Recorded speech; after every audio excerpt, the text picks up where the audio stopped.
Mga katrops, welcome back ulit kayo sa aking channel Sports React PH at ngayon na ay pag-uusapan natin ang balitang maganda nga daw po ang ipinapakita ni Jordan Clarkson sa Utah Jazz.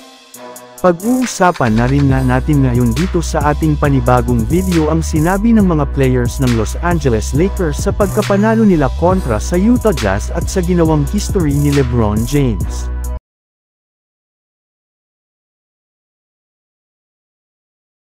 Mismong si Jordan Clarkson na nga ang nagsabi na gusto nito na maging All-Star ngayong season para sa kanyang kupunan na Utah Jazz.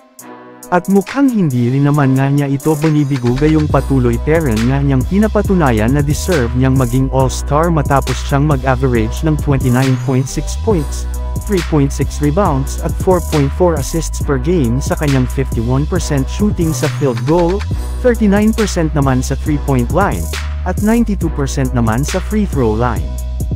Kaya dahil nga dyan ay siya na nga ang itinuturing na main man ng Utah Jazz since siya nga ang nagsisilbing first option sa kanilang opensa sa kanilang mga nagdaang laro. Ang kaso lang, medyo hindi rin naman na maganda ang kalagayan ngayon ng Jazz sa standings ng Western Conference dahil isa pa rin naman nga sila sa mga pinakakulilat na kupunan. Kaya kailangan ng mas hasayan pa ni Clarkson ang kanyang laro kung gusto niyang mabuhat ang Utah Jazz paangat sa standings. Kailangan rin naman nga nitong maging consistent since sobra nga itong nag-struggle sa kanilang pagkatalo kontra sa Los Angeles Lakers ngayong araw sa pagtatala lamang niya dito ng 7 points. Samantala pumunta naman tayo sa ating sunod na pag-uusapan ngayon sa sinabi ng mga players ng Los Angeles Lakers sa pagkapanalo nila kontra sa Utah Jazz at sa ginawang history ni LeBron James. Bukod nga mga katrops, sa pagpasok ng Lakers sa quarterfinals ng in-season tournament ay pinagdiwang rin naman nga ng kanilang team sa kanilang game kontra sa Utah Jazz ang pag-angat ni LeBron James sa 39,000 career points. Kaya dahil nga dyan ay agad na nga siyang nag-trending sa social media kung saan pinagkaguluhan nga siya dito ng napakaraming mga fans at NBA analysts. Maging ang mga players at coaches nga ng Lakers ay natuwa sa ginawang history ni LeBron James sadyang hindi lamang nga nito nakuha ang game ball since hindi pa nito nakukuha ang 40,000 career point na siyang siguradong target ng kanilang superstar.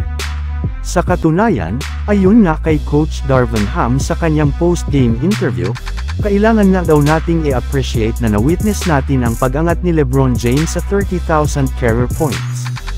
Ayon rin naman nga kay Anthony Davis, masaya nga daw po siya sa pagkapanalo ng Lakers at sa ginawang history ng kanyang teammate na si LeBron.